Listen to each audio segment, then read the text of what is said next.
kids, I don't anything know. like that? You want to mention that? You got like 2 kids? 2 kids. 3rd and 6th grades, 2 boys. I thought I'd mention again that your district is Boulder, but there's a lot of rural Colorado. Yeah. It's a very diverse district. Yeah, exactly. Okay. And is it? Good evening, ladies and gentlemen. Thank you for joining us tonight. We're very pleased this evening to have the opportunity to bring you a debate over Proposition CC. This debate is brought to you by Alpamar Foundation's Forum for Civic Advancement, the Gazette, and KOAA News 5.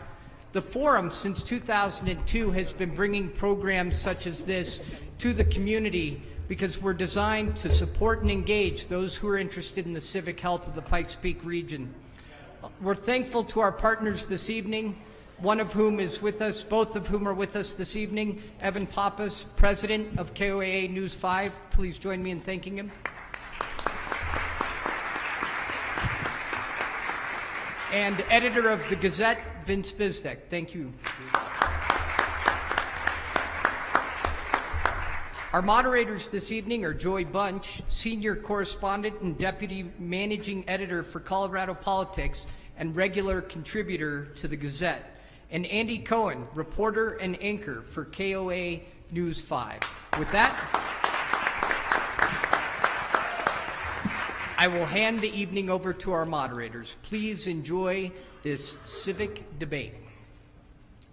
Kyle, thank you very much, and so heartening to see so many people who are here and engaged in what is happening. This is a pretty big decision we've got to make here, folks. Proposition CC is going to permanently ask voters to give up their refunds under the Taxpayer Bill of Rights, also known as TABOR. You may know that was passed back in 1992. Now, currently, whenever the state of Colorado collects taxes, 2 minutes?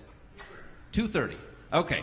Whenever the state of Colorado collects taxes that come in an amount higher than the previous year, then there's a formula that gets applied.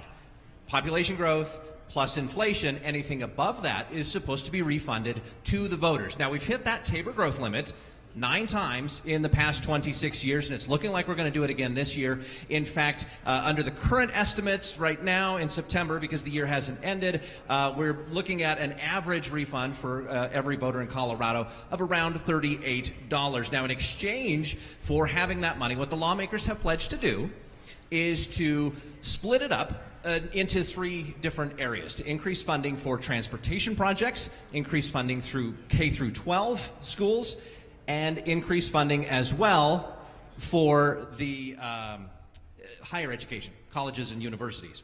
The ballot question also leaves in place the provision under TABOR that requires voter approval for any new taxes as well as other major financial decisions. Now, here to introduce our 2 debaters this evening, Joey Bunch.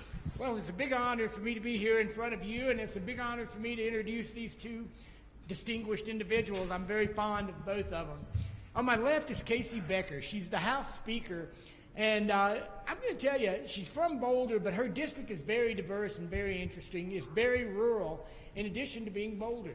And I've worked with Casey for several years now, and I can tell you that even if you disagree with her politics, you'll have nothing but respect for her work ethic and her integrity. Ladies and gentlemen, Casey Becker.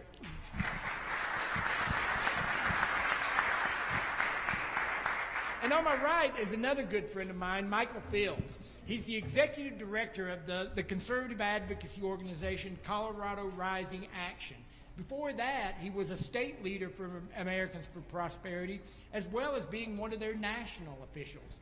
You know, Michael was a college baseball pitcher, and he's got a house full of kids, which I think prepares him very well for tonight, because he's going to be pitching and he's going to be speaking to people who don't understand complex things. Michael Fields, ladies and gentlemen. All right. And just a quick welcome to our viewers who have just joined us for the live video stream on News 5 Now, as well as on our other video streams online as well. Happy to have you here. We are eager to get into the questions, but before we do, I want to just go over a couple of ground rules that were agreed to by both of our participants ahead of time. First of all, Joey and I are going to ask each of our debaters a question. They will have 2 minutes to respond, and the nice folks here at El Pomar have agreed to hold up some cue cards letting you know when you've got 30 seconds or 10 seconds remaining. Hopefully we don't go too long so that Joey and I don't have to interrupt interrupt and kind of cut you off after that. We may or may not ask some follow-up questions based on the responses, but you should know that if we do, that we will only do so after both participants have had the chance to give a rebuttal, and we will not, again repeat, not be taking live questions from the audience. Instead, what has happened in the last week or so, we have collected a lot of questions through an online forum from our viewers and from the Gazette's readers, and Joey and I, we went through, we curated that for the purpose of time, maybe summarize some of the longer questions so that you would both have more time to do that. And finally, I just want to mention that within the final 6 minutes, we will have 3 minutes apiece for closing remarks. So as we get close to that time, I may need to interrupt. But our hope is to get 8 questions apiece for each of our speakers this evening. For those of you in the audience, we are so glad that you are here, but we do ask that you would be respectful of both participants, regardless of their position on either of these issues. So with that, I'm going to give the first question to Mr. Joey Bunch. And I would like to ask the first question to start with you, Speaker Becker. The state has a $32 billion budget. Why do you need my tax return? Thanks, Joey. So the state budget overall is bigger than it has been in the past because the state is bigger than it's ever been. We have more people in the state paying more car registration fees, paying more people in our higher ed institutions than ever before. They're paying tuition.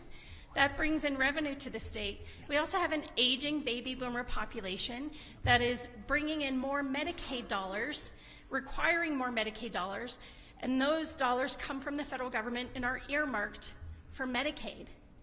But that doesn't mean that this outdated budget formula that we're talking about tonight isn't causing a problem.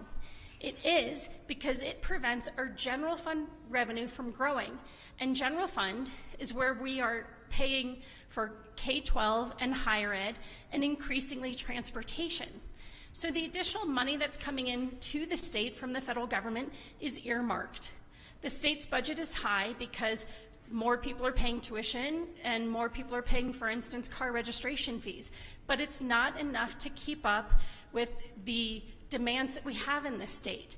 The reason we can't keep up with those demands is that we have an artificial limitation that says even when the economy is going really well, even when people are generating greater income than ever before or more in sales tax, you're not allowed to keep that money and you're not allowed to invest it in the things that matter, in deferred maintenance, in teachers and schools, in scholarships and grants, and in our roads and bridges and transit. Well, Michael, then how do we pay for the kind of growth that Speaker Becker is describing? Well, thanks for having me here, Joey, and I want to thank KOA, the Gazette, El Pomar for hosting us. It's an important question on how we fix the problems that we have in our state, how we invest in the things that we want to. The problem is our budget is big and getting bigger. It's $32.5 billion. Just 10 years ago, it was $19 billion. We're going up by over $1 billion every year. And if you look at the last few years even, we passed something called the hospital provider fee, which let $600 million more into our budget. And if you look at that, we have spent some more on education, some more on transportation. The problem is they won't lock that money in for the long term.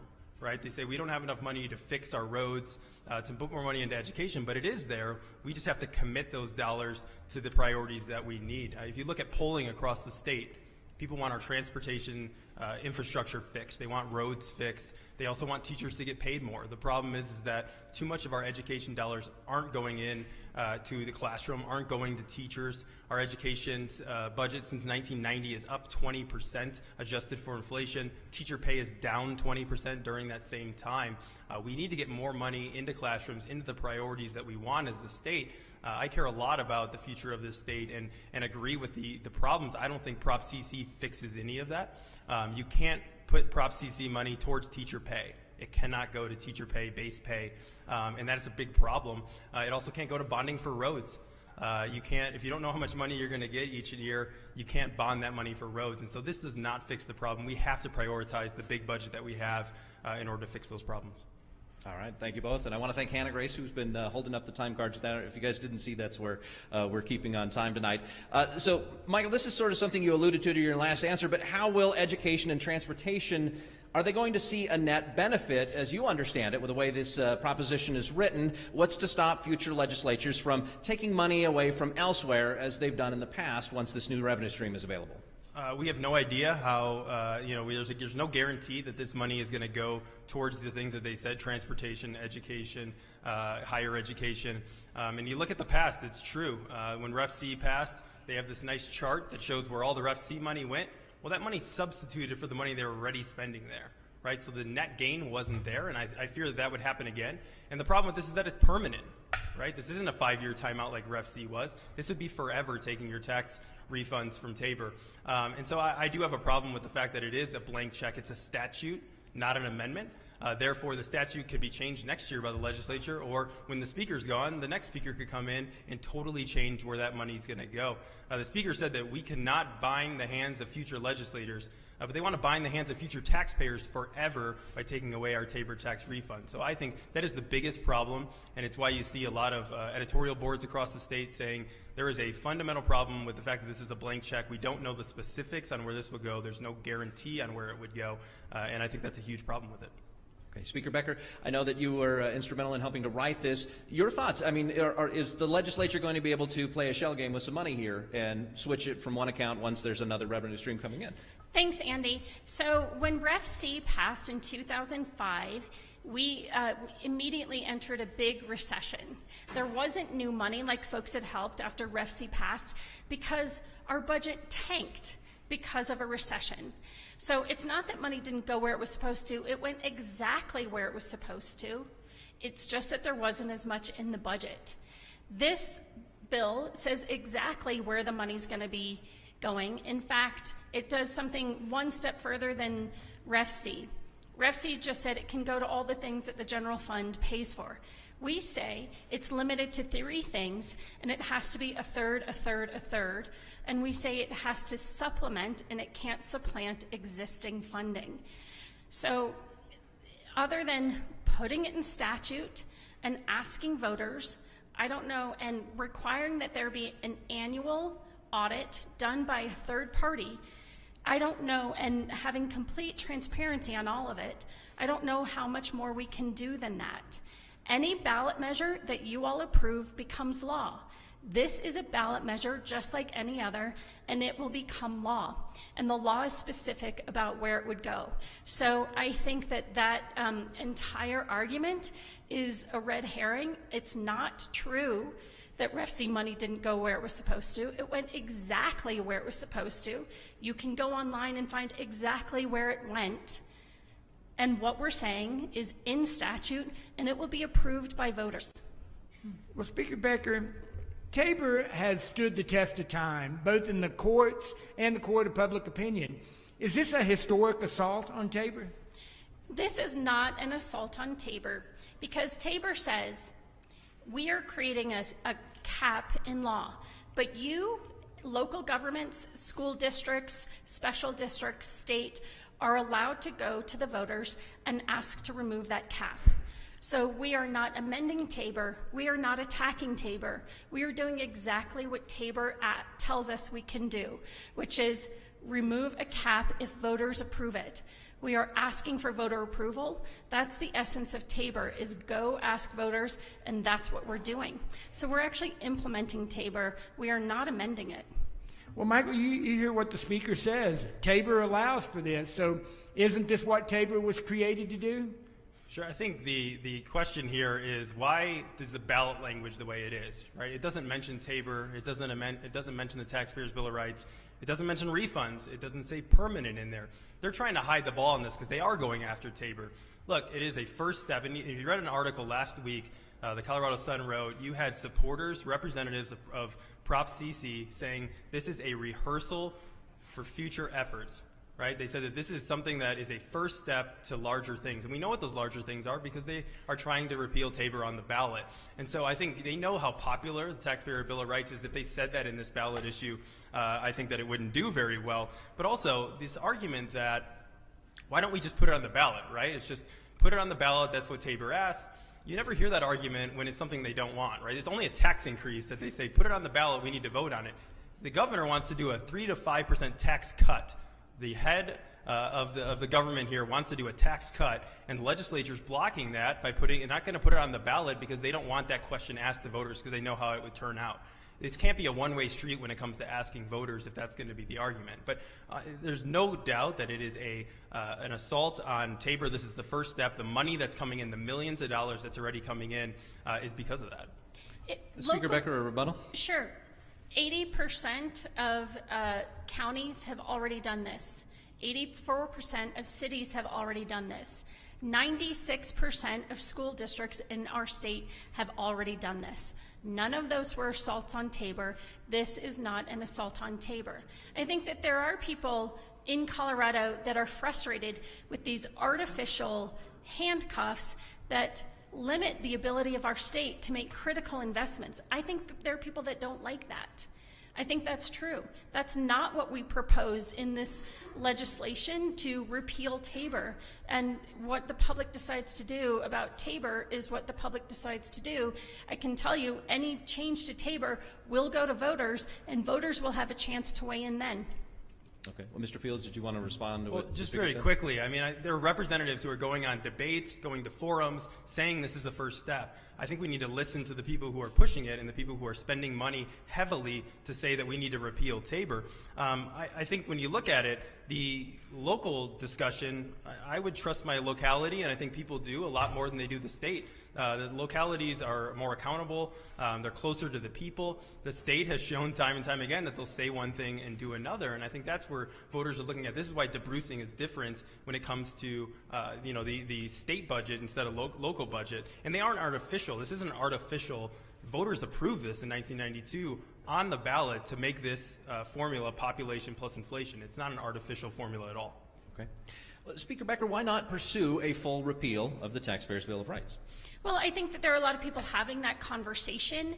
I think that there are folks that believe that this infringes on a Republican form of government. I think that there are people that feel that arbitrary spending caps that don't let the state benefit when we are having good financial times, because that's the only time this measure matters, right? When the state's economy is booming and we're generating more in taxes, we want to be able to invest that in our roads, in our higher ed institutions, in K-12. That's the only time this will ever kick in. So I think there are folks saying, but the entirety of Tabor doesn't make sense. It limits when you can put some things on the ballot. It limits the kind of taxes the state could even propose. So there's a lot that Tabor does. I think most people, when they were voting on Tabor, only knew about the portion that said you're going to vote on future tax increases. But Tabor does a lot more than that. So I think that there is a conversation.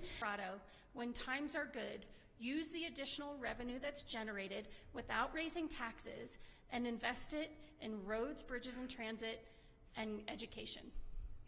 And Mr. Fields, could we keep Tabor but still do away with these refunds in these years when we have an upward swing, you think? Well, I mean, I think we'll find that out when voters vote on it here in November. I don't think it's a good idea. I think Tabor has benefited us for the last 27 years. We have the #1 economy in the country. I think that it has to be a lot more evened out. I mean, the Front Range is doing well. The metro area in Denver is doing really well. Some other places aren't. I think we need to address that. But I think there's no doubt that Tabor has put us in a position where, 6 statewide tax increases lost at the ballot. And that's because legislators wanted to push through huge billion-dollar tax increases. The people said no. I think our state is in a better spot because of that. I grew up in Illinois, and they raise taxes whenever they want. And when that happens, the consequences show a few years later, right? So you have 100,000 net people leaving the state of Illinois every year right now. They have the lowest credit rating in the country. It's happening in Connecticut, too. I think the fact that people are willing to weigh in and say, you know what? Legislators go down to the Capitol. They do 500 bills a year. They do a lot of stuff on where the money goes, all the different kinds of legislation. All we want to do is have a say in if you raise our taxes and grow government even more. Just give us an ask on that. And I think it's been very successful. And I think if this does pass, that we'll keep fighting and fight to protect Tabor. I haven't heard anybody say that transportation and education aren't priorities. And I hear legislators say it every session. Speaker Becker, why haven't legislators made transportation and education a priority if you need my tax return to help you get there? So I think we have made that a priority, but the general fund is responsible for other things as well. The Department of Corrections, our prisons, healthcare, higher ed, transportation, and K-12, and human services. So you can choose for yourself what you would want to cut. If we're going to start cutting out of that, the things we're looking at is money for foster care, money for intellectual and developmentally disabled people, money to cut our budget for our prisons and reduce the ratio we have of prison guards per prisoner. We can't cut K-12 and then prioritize it. So the things we could actually cut are really limited. And they're not trade-offs that anyone is actually suggesting that we make. I have yet to hear someone actually identify what in the general fund budget should be cut. Folks say, well, we're spending too much on healthcare. I agree. I just don't know how to fix that when we have an aging baby boomer population and no one has figured it out. Our population is growing and getting older and relying more on Medicare and Medicaid. There's not a solution, but if you have it, I'm all ears for that. In the meantime, Colorado is now able to collect internet sales tax, but we don't get to use it. Colorado has more people moving into this state, generating income tax, but we don't get to use it. Why are we not making the investments with general fund revenue that we should be making? It's because we have an artificial cap that no other state in the entire country has. No one does this. If we want to have a top-notch state, we need to be making the investments in our infrastructure. Our entire general fund budget is K-12, higher ed, transportation, healthcare, and human services like the ones I pointed out. We are in a very efficient state, but I don't actually want to cut aid to developmentally and intellectually disabled people. I don't want to cut our prison budgets by having worse staffing ratios. I want to actually benefit from the growth the state has and invest back in our community. That's all we're asking here. Michael, the most conservatives I talk to love the idea of direct democracy, and certainly that's at the heart and soul of Tabor. Why is letting people decide to invest their money in education and transportation, why is that a bad idea? It's not, and I think when you look at it, that's, the elected officials should be doing it. We elect them to make those priorities. When they ask for polling and it shows that those are the top priorities, they should go and do it. I think the question is, should we be giving them more money if they're not prioritizing the money that they have? And you look at it, I think I want to make this clear. We talk about the general fund and everything else. There's a $32.5 billion budget. We all pay for that in one way or another, right? Either fees, either it's federal funds that we're paying taxes, or we're paying state taxes in towards it. So as that money grows, it's still coming out of our pocket in some way. And even the general fund, though, since the recession, 2008, Pew Research came out with a study, and it showed that we are the #2 state in the whole country for how much our budget general fund has grown since the recession. We're #2. These ideas of cuts or that we don't have enough money, we are growing faster as a general fund, even under Tabor, than these other states. And so I think we have to have an honest discussion about why isn't money getting towards roads more, right? We passed Ref C, $2.1 billion. We passed faster fees, increased our car registration, $250 million. Then we went out and we did hospital provider fees, $600 million. That was the Sustainability of Rural Colorado was the name of it. It's supposed to help rural hospitals, rural roads, and rural schools, right? 2 years later, we sit here and we have the second to last rural roads in the country, right? We want to see fixes to these problems with the money that they have before we're going to give them more. And so I think those statistics show our budget's big, it's getting bigger, whether that is general fund or non-general fund, and they need to put that money towards education and transportation. All right, thank you. Mr. Fields, wondered if you'd finish this sentence for me. If Proposition CC passes, there's going to be a much bigger battle in the future for tax increases and repeal of Tabor. I mean, there's no doubt if they can't win this ballot issue, right, with the biased ballot language that's out there that has nothing to do with what it actually has to do with. If they can't win that, I don't see how donors and investors and grassroots support really materializes to do more. If they win it, I think you're going to see tons of money dumped in, and this is going to be a huge battle because you have a legislature who wants to raise taxes. They want a progressive income tax. They've said this time and time again, that they want to raise taxes on Coloradans. And if they're going to do that, that's going to be the next battle. So I think Prop CC, if it passes, it's just going to become a bigger battle here in Colorado. What kind of future of a state that we want to have, and if it fails, I think that we'll be in really good shape as a state. Okay, Speaker Becker, same question. If Prop CC passes, if Prop CC passes, we will have a more prosperous Colorado because we will make more investments in our roads, bridges, and transit. We'll make better investments and more investments in higher ed and keep tuition lower. And we'll have better K-12 system because schools will have more money to invest in their teachers, in their classrooms, in their equipment, in their school buses. It's going to be better for Colorado if we can actually retain the revenue we're already collecting in taxes in good years and invest it back in our state. Well, let me ask the converse of that. If Prop CC fails, does the sky fall in on us? If Prop CC fails, we're going to see continued degradation to our roads because we don't have enough money in gas tax to pay for that. So gas tax was last raised in 1992 and it was 22 cents. Today, gas tax is 22 cents a gallon. It's not indexed to inflation, and cars are more fuel efficient. So we are having less buying power every year. That we have to make up for that in some way. This is one proposal to do it. If we don't pass Prop CC, we're going to continue to have and have-not counties when it comes to school funding. I do not think that your zip code should determine the level of educational opportunity you get. We want to be investing more in schools so that our kids have a better chance at success. And I want that to be true whether they're in Boulder, which will pass local taxes, or whether they're in Grand County, which I also represent, which doesn't pass local taxes. So if we want a more prosperous state all across the state, this is, I think, the best first step we can take.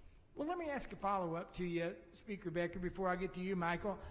Wouldn't urban schools do better? I don't understand the funding formula here. You know, the big urban schools have more students, so if it's based on a per-student basis, don't the rich just get richer? Casey? Oh, that's for me. Mm-hmm. So the bill says that the money gets distributed on a per-pupil basis.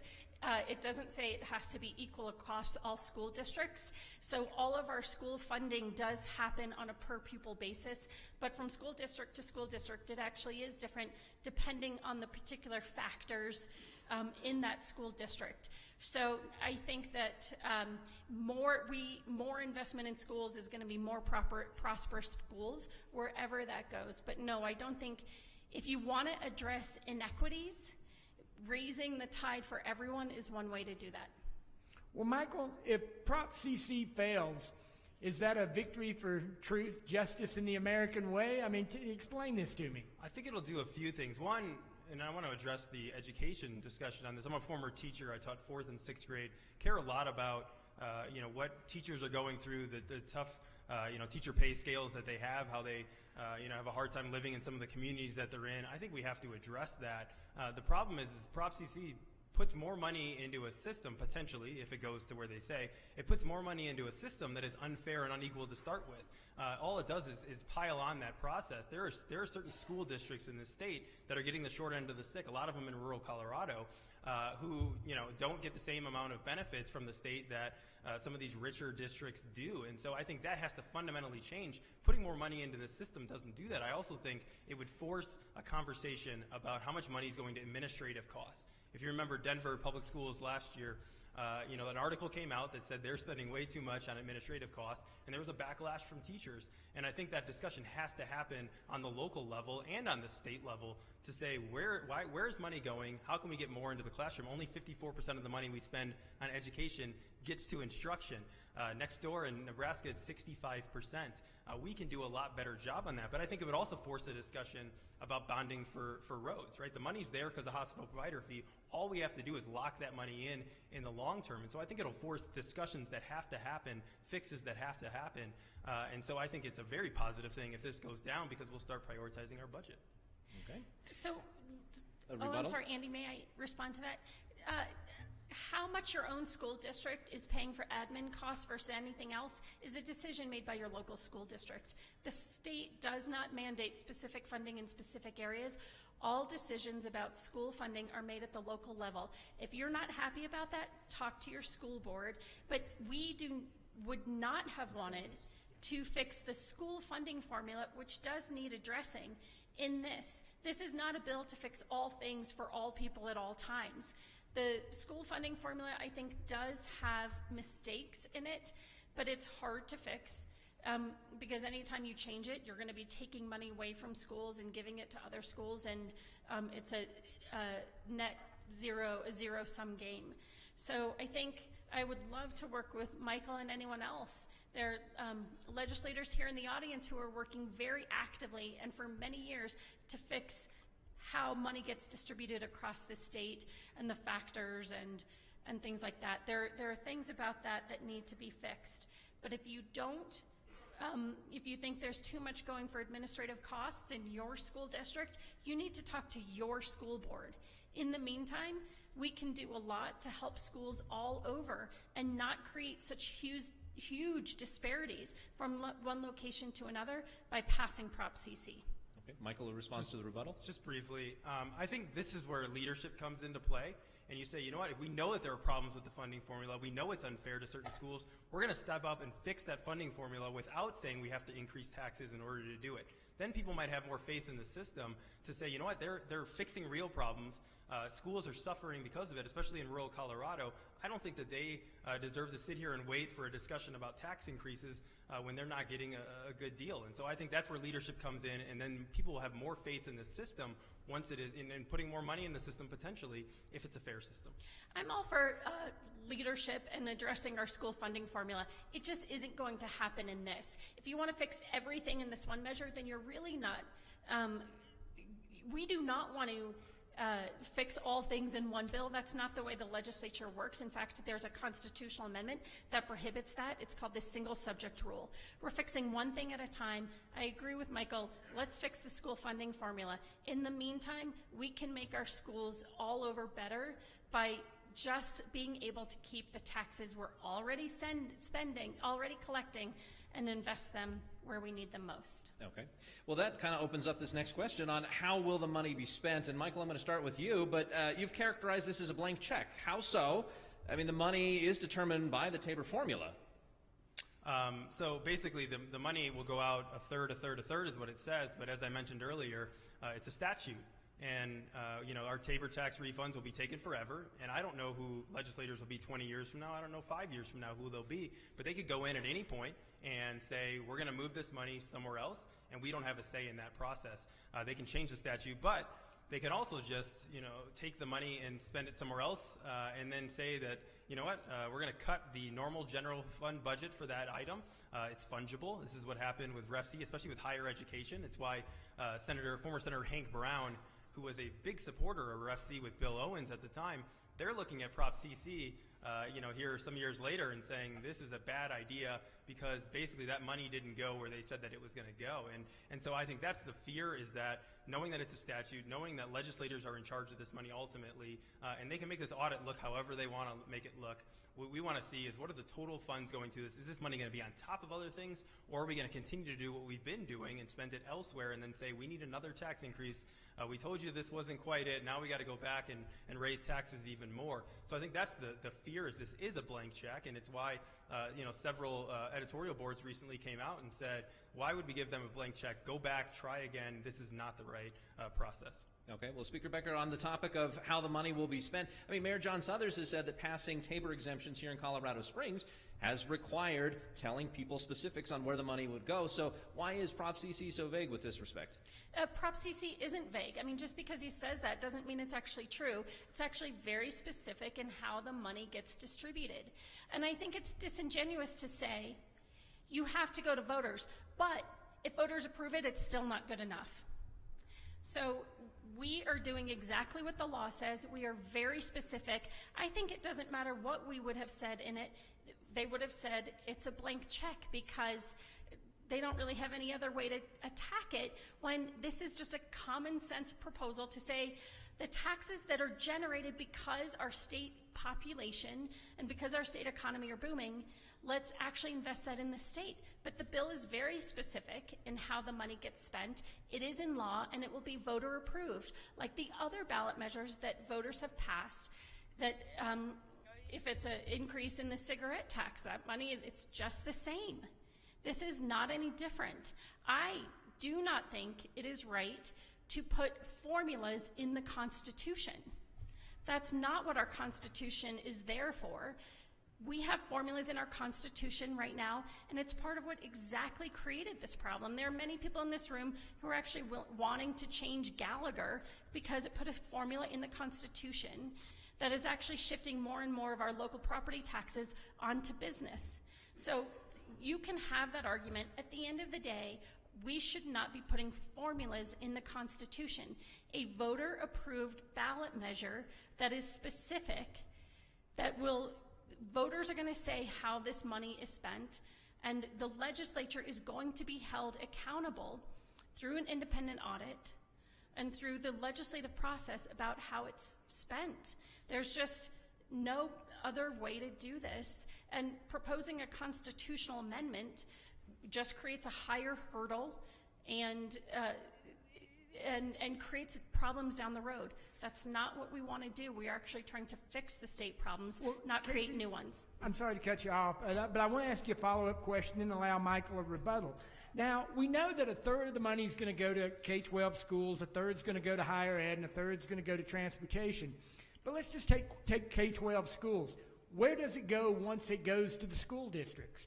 Does it go to teacher bonuses? Does it go to air conditioners? Does it go to sidewalk paving? School districts, your school boards, get to decide for themselves how the money is spent. Because the money may not be there from year to year, it just depends on how the economy is doing. These have to be non-recurring expenses. But some things that school boards have said they would spend it on, Denver Public Schools said they're going to put air condition in their schools. Others have said school buses. Others have said technology. Others have said money to attract and retain teachers. Others have said we're going to shift one-time money into our Prop CC money and raise teacher salaries. So it's really up to the school board, which allows for a lot of local input in how that gets spent. What about the Department of Transportation? How are they going to spend this money? Thanks, Joey, for asking. So the formulas that we propose in Prop CC is very specific. 18% goes to cities, 22% to counties, 15% to CDOT's transit office, so things like Bustang, and 45% for major highway projects.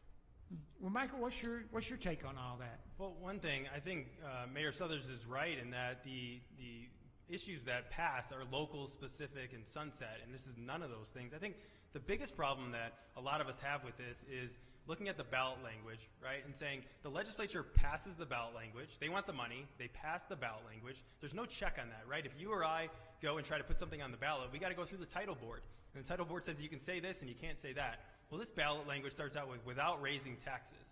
Okay, maybe it doesn't raise tax rates, but it surely raises taxes in that they're keeping and spending more of your money, $1.7 billion over the next 3 years. Our tax liability is going up. And so they're able to say this, and if they were honest, right, they have to hide the ball on this with their ballot language, right? Because they know if they ask straight up, can we keep your Tabor tax refunds forever to possibly fund transportation and education?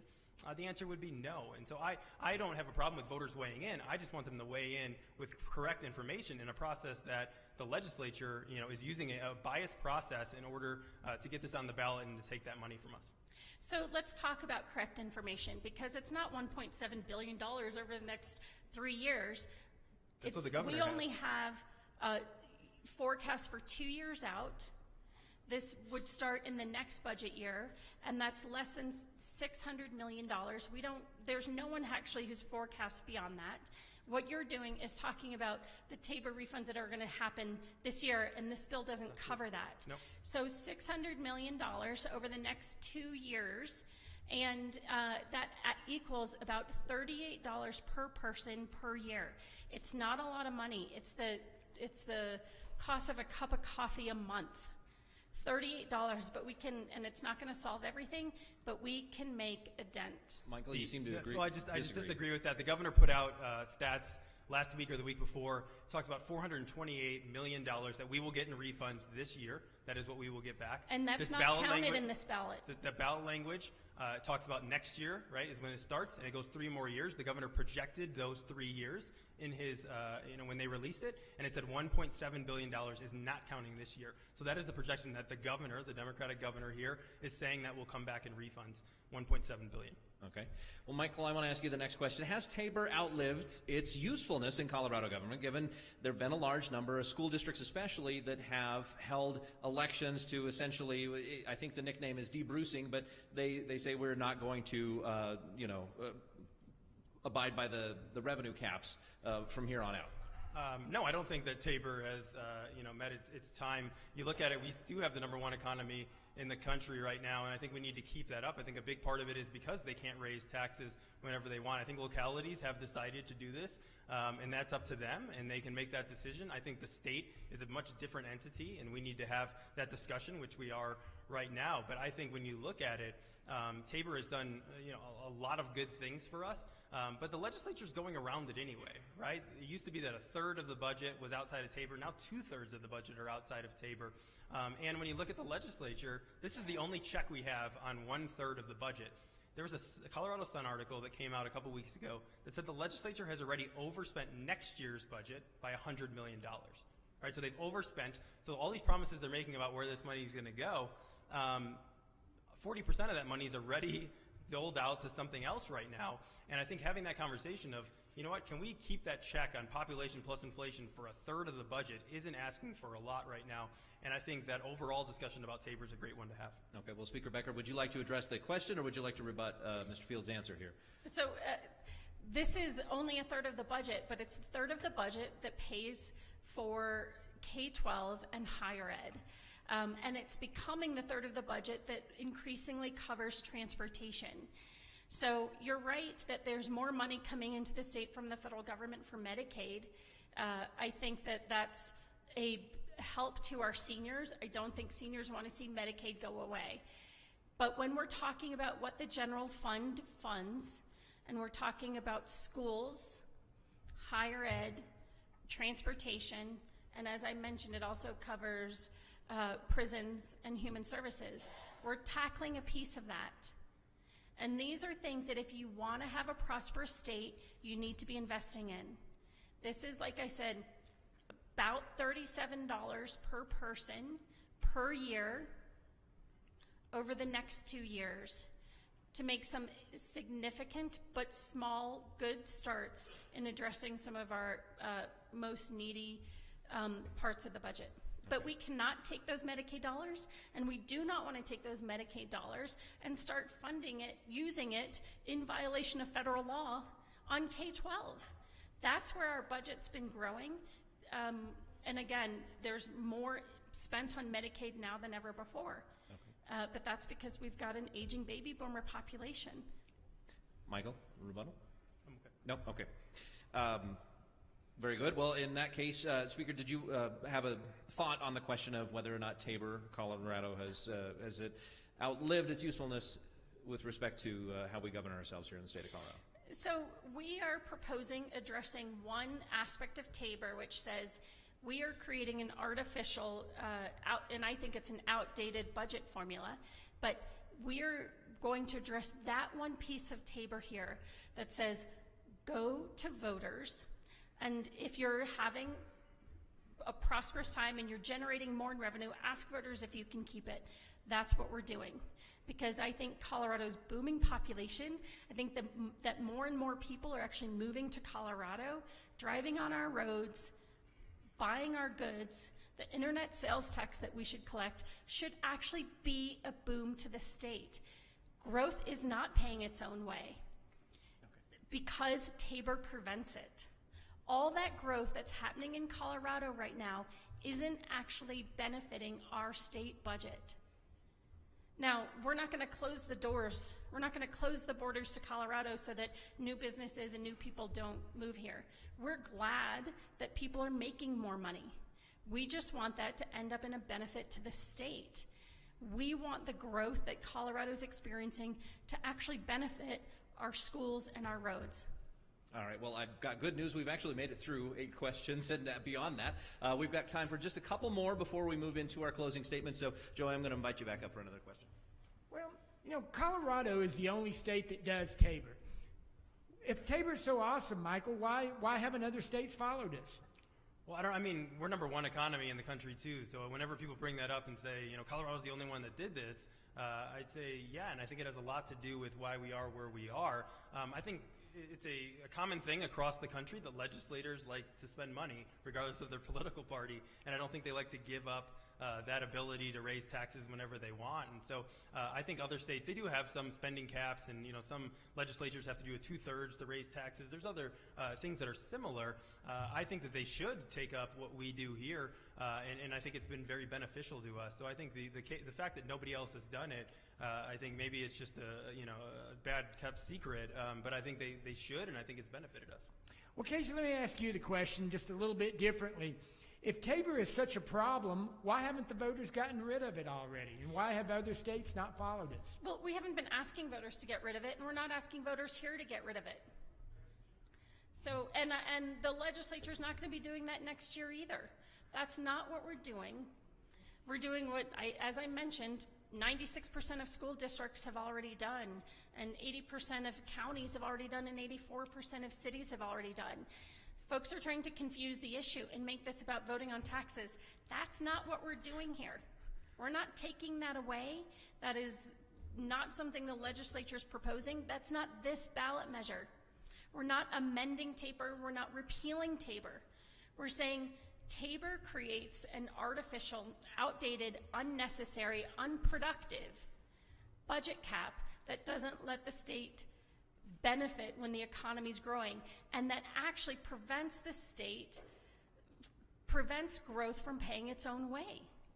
That's all we're talking about. So you can keep trying to muddle the issues, but the truth is we're doing what Tabor asks, we're doing what local governments have done through and through, and we're only addressing this outdated budget cap that keeps a growing economy from actually benefiting our roads and schools. Michael, would you like to respond? Well, I just think the people that are confusing it are on your side then, because I read the article and they said time and time again, this is about raising taxes, future efforts, this is a rehearsal.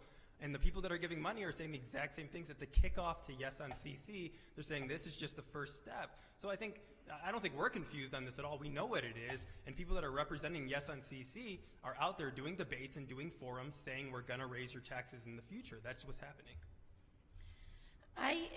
Like I said, what the public is talking about, what different groups are talking about is not what's here. It took Tabor 4 times to pass because they kept bringing it up and kept saying, this is the way for Colorado to grow. All I'm doing is saying, Tabor says go to voters and asking if you can keep the revenue already being sent to the state. I just want to address things like deferred maintenance, the need for school buses, and things like that, because Colorado does have a booming economy. It should just be a benefit to the rest of us in the state. Speaker Becker, I want to ask you this to start, but we have listed some of the issues with transportation, education, and other areas where we wanted to see more funding. Does Colorado have a revenue problem or a spending problem? I think that is a sort of a false setup.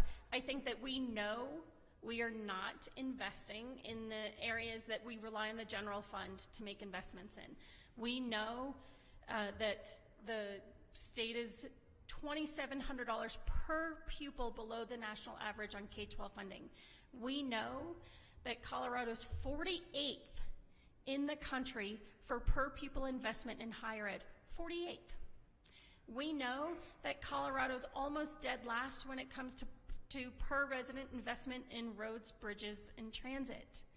So we don't have a revenue problem. We need, if we're in last places in all these ways, and the main source of funding that we can go to for any of this stuff is the general fund, but the general fund's already funding all this, I think it's worth $37 per person to make at least a dent in some of those things. Okay, Michael, same question. Do we have a revenue problem or a spending problem? Spending. When you look at it, our population has gone up 60% since Tabor passed in 1992. Our state budget has gone up 306%, right? Far outpacing inflation and population. And so we're really only talking about a third of the budget again. I think when you talk about the refunds, according to the governor's projections, the refunds would be over the next 3 years, $248 per individual, $638 for joint filers. This is a significant amount of money. I think, there's a lot of Coloradans who might not agree and say we need to cut taxes like I think we should, like the governor says. They might say, you know what, our spending is okay the way it is. I think we're talking about adding more onto it, and I'm glad that the speaker said that we don't have a revenue problem, so I'll be happy to have her on our side when the tax increase comes the next year and the year after that. So looking forward to that. Okay. Speaker Becker, it looks like you may want to rebut that.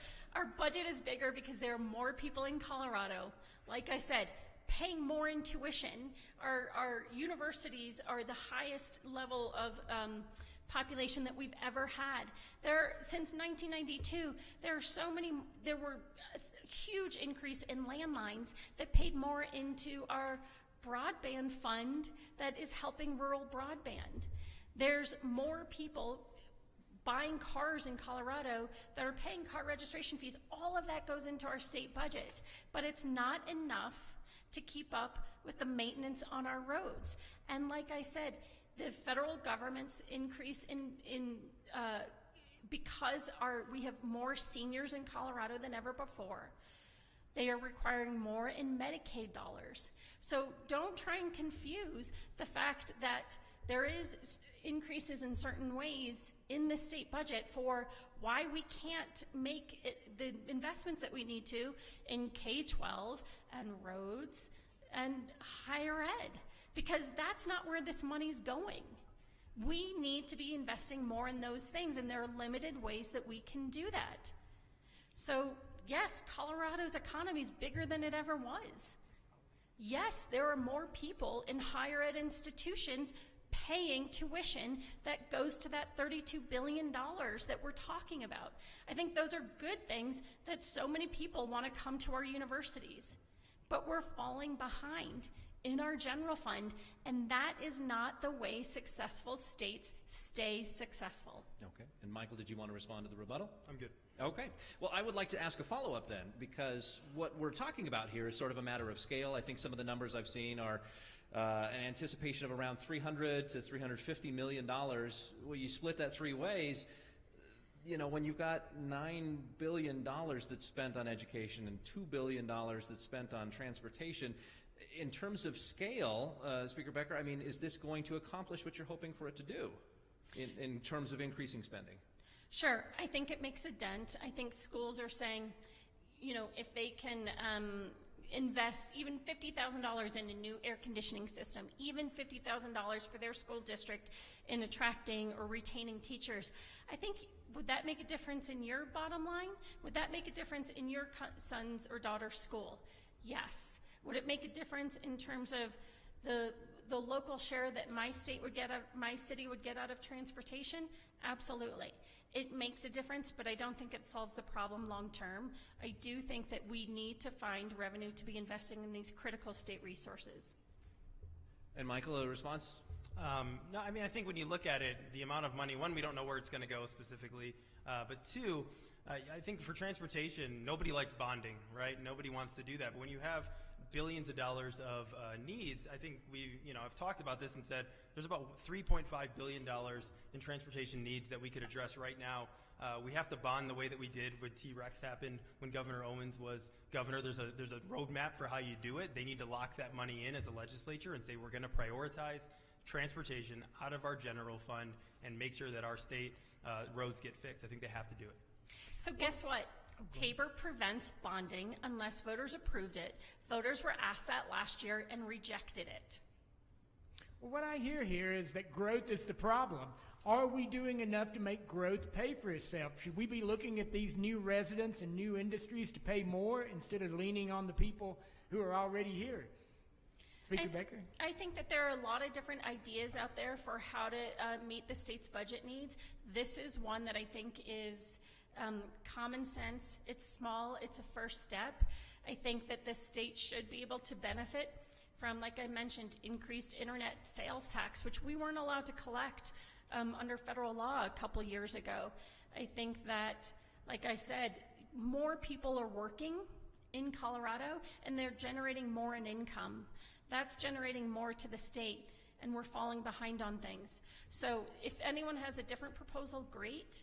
But at the end of the day, what we're talking about is needing new revenue to the state. This is one proposal, but I think it's one that is smart because it doesn't raise taxes. It just says, can we keep the taxes you're already sending us? Michael, should we be leaning harder on the people who are getting rich off growth to pay more? No, I mean, I think when you look at it, I think the state government has a responsibility with the money that it has coming in already, and there's significant money coming in from those people already. And I think you have to look at, are they using the money that they have most effectively? And I don't think that that's the case right now. You look at year after year, the budget gets bigger. And Speaker Becker is, talking a lot about the growth, and I just don't think growth is necessarily the problem. I think, we have the resources to fix these problems, and I want to see the legislature and the governor step up and do it. I don't think growth is the problem either. I think the problem is that the state can't actually benefit from the growth that's happening because we have an outdated budget formula. Okay, well, we have reached that point in the evening where it is time for our closing remarks. Each candidate, or each speaker, not candidate, will have the ability to speak for 3 minutes apiece. And since Casey, you had the first question, we will allow Michael to have the first closing remarks. Well, I appreciate you coming out, listening to this. This is an important issue for our state. Thank you to the host. I have 3 kids that are 6 years old and younger. I want the best Colorado possible for their future. Our state, like any state, has a lot of challenges, and we've talked about those tonight. We need to fix our roads. We need a fair system when it comes to our funding formula to districts. We need to make sure that more money gets into teacher pay. Now, we need an economy that works for all of Colorado, not just the Front Range. But Prop CC doesn't fix any of those problems. The editorials for the top 2 newspapers in the state, the Gazette and the Denver Post, have told Coloradans to vote no on Prop CC. The Gazette said that you shouldn't give politicians a blank check. The Denver Post called Prop CC fatally flawed. And I know this is just a first step to more taxes. It's a first step to repealing Tabor. When Tabor passed in 1992, they said that Colorado would be closed for business. They said that there would be chaos. They said that the Pope wouldn't be safe in his trip here in 1993. The Pope made it. He lived 12 more years. But none of these claims came to fruition, right? We have the #1 economy in the nation, and unemployment is around 3%. Tabor simply tells politicians that they have to ask us before they want more money, and it limits the growth of government to population plus inflation. It's worked well for us for almost 3 decades now. So I urge you, when you get your ballot here next week, to vote no on Prop CC. And I think whether this passes or not, we should all be committed to working together to address our state's challenges and keep Colorado as the #1 economy in the country. Thanks. Michael, thank you very much. And now it's time for closing remarks. Speaker Becker. Thank you, everyone, for being here. Thank you, Andy and Joey, for creating a really fun and engaging debate. So there's just one limited proposal in front of you today, and that's to say that given the fact that Colorado's economy and population are booming, should the state be able to benefit from that and remove the outdated budget formula that we have that prevents us from investing money that the state's already collecting and investing it in 3 areas: K-12, higher ed, and transportation. I have 2 sons, an 8 and an 11-year-old, and when my son was in 2nd grade last year, there were 29 kids in his class. And I know that teacher could have benefited from having a little help in the classroom. I think my child would have benefited. I think if we can benefit our teachers, benefit our kids, we are going to be benefiting our state. I think that tuition is skyrocketing in Colorado because the state is not making the investments in our own public institutions that we should be. And if Colorado isn't doing a better job of paving our roads, filling potholes, addressing problems with our bridges, we are not going to keep having the #1 state in the economy, because businesses will not invest in a state that's not investing in itself. If we want to continue on a prosperous path, we should do what prosperous states do and invest in the areas that need it.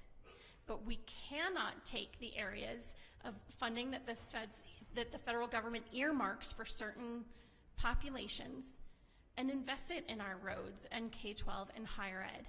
We need to be doing that ourselves here in Colorado. It's a small proposal. It's not going to fix everything, but it is common sense, and it will only even get triggered when Colorado has a booming economy. So I ask you to vote yes for Prop CC this November. All right.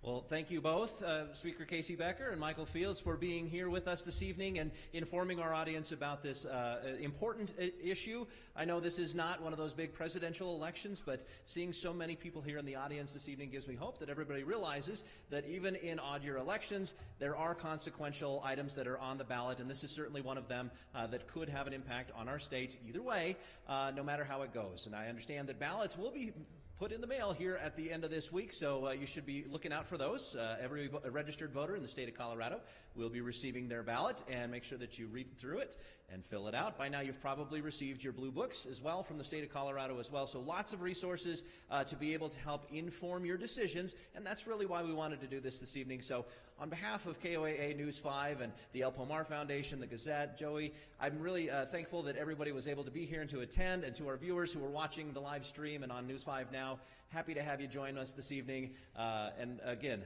thank you to our speakers for a very informative and lively debate. Have a good night.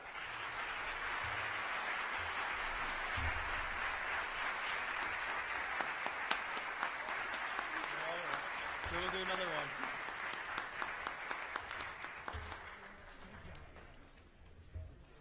Thank you. Good job.